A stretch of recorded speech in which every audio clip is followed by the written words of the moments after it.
Hello students, how are you all? In previous class, I was giving you general introduction of agriculture. थोड़ा revise कर लेते हैं. I have told you agriculture include two things. One thing is that growing of crops in the land like pulses, cereals, fruits and vegetables. And second thing is that rearing of insect and animals at large scale for obtaining different kinds of useful products. Okay. And I have told you about agro-based industries. Okay, these agro-based industries are totally dependent on agricultural activity. Okay, because agriculture provides help to produce raw materials, and these raw materials are transported into the agro-based industries for the formation of useful products. ठीक है, कि कुछ जो कच्चा माल है बेटा वो बनाया जाता है by the help of agricultural activity, और इस कच्चे माल को ट्रांसफ़र करते हैं कहाँ पर, एग्रो बेस्ड इंडस्ट्रीज़ के अंदर. ठीक है, for the formation of useful products. That's why we can say that this type of industries, जिसको हमने क्या नाम दिया है, agro based industries, is totally dependent on agricultural activity. Okay, today I will tell you there are two things that are also essential for agricultural activity, and these two things are soil and climate. Okay, you know very well there are different types of soil like clay soil, loamy soil and sandy soil. Okay, some crops are grown in clay soil and some crops are grown in the loamy soil. Okay, because you know very well plants absorb nutrients and water by depending of soil. ठीक है, तो अलग अलग तरह के जो plants हैं वो अलग अलग तरह की सोइल के अंदर बेटा ग्रो किए जाते हैं for their proper development and maintenance. Okay, फिर बात चल रही है क्लाइमेटिक कंडीशन की. Climatic condition is also essential for growing different kinds of crops. Okay, I have told you on the basis of climatic conditions there are two types of crops, rabi crops and kharif crops. Okay, तीसरी भी होती है जायद crop, जो इन दोनों के बीच में आती है, रबी के और खरीफ क्रॉप के. ठीक है, जैसे जायद क्रॉप में आते हैं बेटा पम्पकिन्स हैं, बिटर गोट्स हैं, उसके स्टडी हम बाद में करेंगे. ठीक है, अब जैसे रबी क्रॉप्स हैं, रबी क्रॉप्स के अंदर आता है बेटा मस्टर्ड और वीट. ठीक है, rabi crops are grown in winter season and harvesting takes place in spring season. ठीक है, तो आप देखें कि विंटर सीजन में तो वो उगाई जाती है और स्प्रिंग सीजन के अंदर हार्वेस्टिंग होती है. ठीक है, यानी कटाई होती है. फिर हम बात करें खरीफ क्रॉप्स की, जिसमें बाजरा आएगा, राइस आती है. ठीक है, kharif crops are grown in monsoon season. Okay, that's why I have told you favorable climatic condition is also essential for agricultural activity. Okay, देखें favorable topography of soil and climatic condition are also essential for agricultural activity. Okay, there are two types of land, barren land और arable land. Okay, barren land जो होती है बेटा वो होती है बंजर ज़मीन. ठीक है, जिनमें हम प्लांट्स को ग्रो नहीं करवा सकते हैं. ठीक है, क्योंकि ना तो वहाँ पानी होता है प्रॉपरली, ना ही वहाँ न्यूट्रिएंट्स होते हैं उस ज़मीन के अंदर. ठीक है, that's why it is called barren land. Okay, बंजर ज़मीन. The land on which the crops are grown is known as arable land. ठीक है, जिस लैंड में क्रॉप्स को ग्रो किया जाता है it is called arable land. Okay, now will study about history of agriculture. ये काफ़ी डीप है बेटा हिस्ट्री ऑफ एग्रीकल्चर. ठीक है, लेकिन हम थोड़ा बहुत ही पढ़ेंगे अपने 11th स्टैंडर्ड के हिसाब से. ठीक है, पुराने टाइम से ही, प्राचीन टाइम से ही, एंसेंट टाइम से जो एंसेंट मैन थे, ठीक है, वो एग्रीकल्चरल एक्टिविटी बेटा करते आ रहे हैं. ठीक है, जैसे पहले जो एंसेंट मैन थे वो कच्चा मीट खाया करते थे, फिर बाद में वो मीट को पका के खाने लगे, फिर वो कच्चे फ्रूट्स, लीव्स वगैरह ये खाया करते थे, बाद में फिर वो पकाकर खाना खाने लगे. ठीक है, तो कुछ एविडेंसेस मिल रहे हैं. ठीक है, कि भाई वो भी खेती बाड़ी क्या करते थे, समझ रहे हैं आप इस चीज़ को, और वो भी जो वाइल्ड एनिमल्स हैं, ठीक है, उनको रेयर करते थे एट लार्ज स्केल, जैसे गोट है, डॉग है, ठीक है, ऑक्स है. ठीक है, तो कुछ एविडेंसेस मिले हैं कि जो एंसेंट मैन थे वो भी एग्रीकल्चरल एक्टिविटी किया करते थे। ठीक है, तो यानी हम कह सकते हैं कि जो एग्रीकल्चरल एक्टिविटी है बेटा ये प्राचीन टाइम से ही है। ठीक है, एंशिएंट टाइम से ही है अपने, ठीक है। Agricultural is the raising of crops and livestock for food और for other products that are useful for humans, कि एग्रीकल्चर बढ़ता जा रहा है, ठीक है।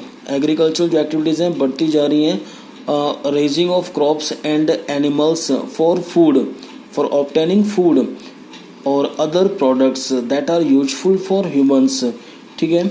The development of agriculture is the single most important advance in human history, ठीक है। जिस तरह ह्यूमन इवोल्यूशन में, ठीक है, ह्यूमंस की अलग अलग स्टेज आई थी, जैसे ऑस्ट्रेलोपाइथेसियस, रामापाइथेसियस, होमो हैबिलस, होमो इरेक्टस, लास्ट में जो मॉडर्न मैन है, ठीक है, वो होमो सैपियंस, ठीक है। तो ये भी अलग अलग स्टेज थी बेटा of humans in human evolutions, ठीक है।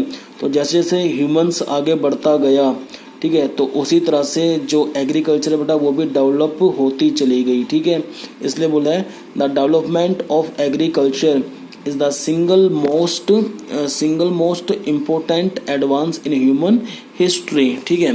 कि जिस तरह आगे इंसान बढ़ता रहा, ठीक है, उस तरह से जो एग्रीकल्चरल एक्टिविटीज़ हैं वो भी आगे बढ़ती गई। अलग अलग मशीनों की डिस्कवरी हुई, ठीक है। मशीनों के अलावा साथ अलग अलग टेक्निक्स जो है डिस्कवर्ड हुई फॉर एग्रीकल्चरल एक्टिविटीज़, ठीक है। Agriculture began over 10,000 years ago, ऐसा बताते हैं अप्रोक्सीमेटली, ठीक है, कि agriculture begins over 10,000 years ago. This period was called the agricultural revolution, okay. ये कुछ टाइम पीरियड्स हैं बेटा for agriculture. Pre agricultural time 3 million years, agricultural times 10,000 years, agro industrial time 19th century, okay. फिर हम बात करें over the years man has invented, जिस तरह समय गुजरता रहा, over the years man has invented new machines and techniques to increase the amount and variety of crop productions, ठीक है। नई नई तरह की किस्में आती रही, ठीक है, फसलों की किस्में आती रही, ठीक है। अलग अलग तरह से मतलब यूजफुल शूटेबल जो है सीड्स उनकी डिस्कवरी होती रही, ठीक है। मतलब अलग अलग तरह से मतलब जो है ना मशीनों की डिस्कवरी हुई, टेक्निक्स की डिस्कवरी हुई, ठीक है, to increase the amount and variety of crop productions, ठीक है। Indian agriculture begins by 9000 BC before Christ as a result of early cultivation of plants and domestication of crops and animals, okay. Double monsoon leads to harvest in a year, ठीक है। बताया गया है कि भारत ही विश्व के अंदर एक पहला देश है जिसके अंदर बेटा एक साल में 2 फसलें उगाई जाती हैं, ठीक है। India is the largest producers of banana and mango, ठीक है। ये भी एक हिस्ट्री है कि बताया गया है कि पूरे विश्व के अंदर भारत ही एक पहला ऐसा देश है जो लार्ज प्रोडक्शन करता है बेटा किसका, बनाना का और मैंगो का। It is the second largest producers of wheat and rice, okay. एक साइंटिस्ट थे बेटा डॉक्टर के एल मेहरा ने बताया था, वो साइंटिस्ट थे बेटा FAO के अंदर, फूड एग्रीकल्चर ऑर्गेनाइजेशन के अंदर, ठीक है। He proposed that India is the first country of the world that has been growing 2 types of crops in a 1 year, ठीक है। कि वो बता रहे हैं कि एक साल के अंदर 2 क्रॉप्स उगाने वाली भारत एक पहला देश है, ठीक है। सिंस एंशिएंट टाइम, पुराने टाइम से ही, ओके। इन एंशिएंट टेक्स्ट, कुछ प्राचीन ग्रंथों में जैसे ऋग्वेद है, महाभारत है, पुराण है, गीता है, इन प्राचीन ग्रंथों में भी, ठीक है, एग्रीकल्चरल एक्टिविटी का जिक्र किया हुआ है बेटा, ठीक है। We found mention of some agriculture like Akshat बोला है बेटा इन ग्रंथों के अंदर, राइस को, ठीक है, कनक को हम बोलते हैं व्हीट, श्रीफल, कोकोनट, ठीक है। तो ये बताया गया है कि उस समय भी, ठीक है, उस समय भी एग्रीकल्चरल एक्टिविटी हुआ करती थी for growing rice, wheat, coconut, okay. तभी तो इनका जिक्र है राइस का, व्हीट का इन प्राचीन ग्रंथों में, इन एंशिएंट टेक्स्ट के अंदर, जो पुराण है, गीता है, ऋग्वेद है, महाभारत है, ठीक है। A lot of remains have also been found in Harappa and Mohenjodaro agriculture field ploughs. ठीक है, कुछ एविडेंसेस मिले हैं बेटा हड़प्पा और मोहनजोदड़ो के अंदर, वहाँ पर कुछ जुते हुए खेत मिले हैं। ठीक है, कुछ हल मिले हैं जो यूज होते हैं फॉर प्लोइंग। ओके, खेत जोतने में जो काम आते हैं उनको हम बोलते हैं प्लोज। ओके, तो वहाँ कुछ सबूत मिले हैं।